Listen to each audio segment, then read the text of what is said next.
Just stop for a second and honestly think, how many things in your life remain unfinished simply because you didn't feel like it that day? You planned to study, to exercise, to do something for your future, but then that same old excuse showed up. I don't have the motivation today. You comforted yourself by saying you'd do it when you felt like it.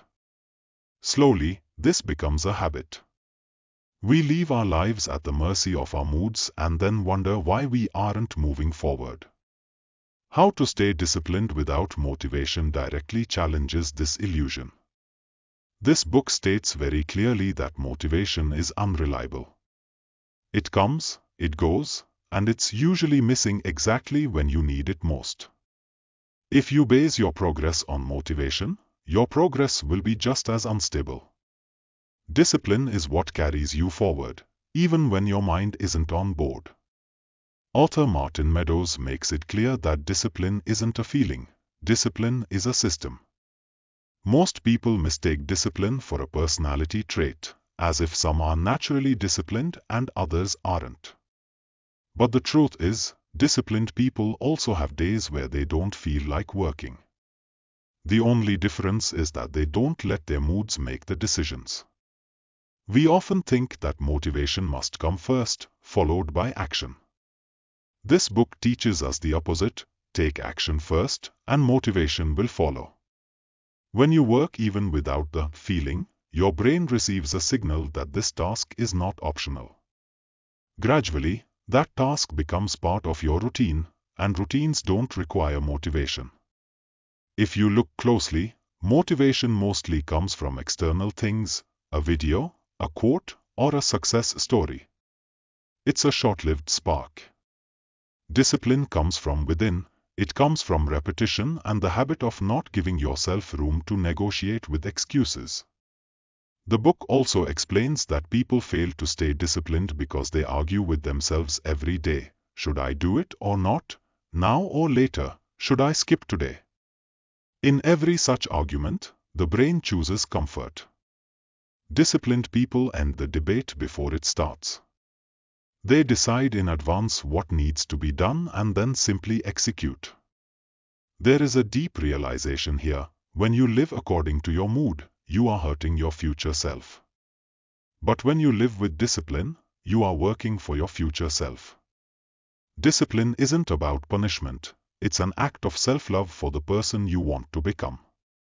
Motivation only shows up when things are easy. As soon as things get tough, motivation vanishes. But discipline is built for the hard times. It works when you are tired, confused, or full of doubt. This is why discipline provides long-term results while motivation only provides short-term feelings. Many people think a disciplined life is boring or rigid. Meadows argues that discipline actually provides freedom. When you are disciplined, you don't have to decide what to do every single day. You save energy, your focus remains sharp, and you stop getting tangled in small distractions. Discipline doesn't happen overnight. It's built through tiny commitments. A little today, a little tomorrow, and then the day after. Eventually, your brain accepts that this is no longer optional. And when something isn't optional, you don't need a mood to do it. A practical observation from the book is that people often break their discipline because they expect too much too soon. They create massive plans and too many rules, only to crash in a few days. Discipline is built on small, realistic rules, the kind you can keep even on your most exhausted days. The real benefit of discipline isn't just that you get more work done, it's that you start to trust yourself. When you keep the promises you make to yourself, your self-trust grows. And self-trust is the true foundation of confidence. The system of discipline. Discipline is about systems, not willpower. Willpower is limited, it drains with fatigue and breaks under stress. To stay disciplined, you don't have to be strong, you have to be smart. You create structures where there is no room for debate. If you have to decide every morning whether to work out, most days you won't. Disciplined people don't decide daily, they've already decided. They run their day with instructions, not questions. The easiest way to build discipline is to manage friction. Make the things you need to do easy, and the things you shouldn't do difficult. If you want to read, put the book in front of you. If you want to use your phone less, leave it in another room. Discipline is about making the path to temptation longer. This ties back to your identity. You do what you believe you are. If you see yourself as a procrastinator, discipline will always be a struggle. But when you tell yourself, I am the kind of person who shows up regardless of the circumstances, your behavior aligns with that identity.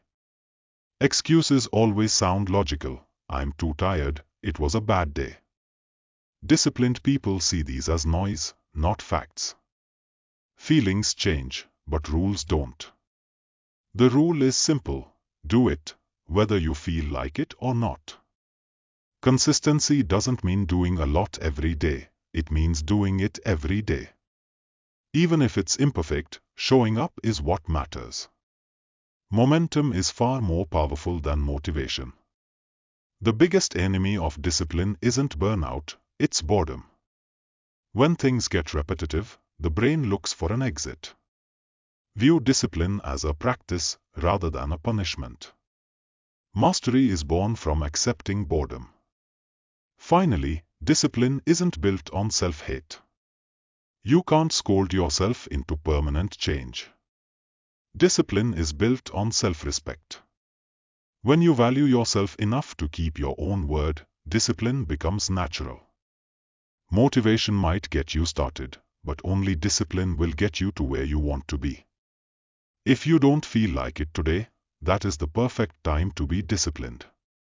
If you enjoyed this book summary and it inspired you to take even one small step today, please like, share, and subscribe. I'll see you in the next story. Thank you.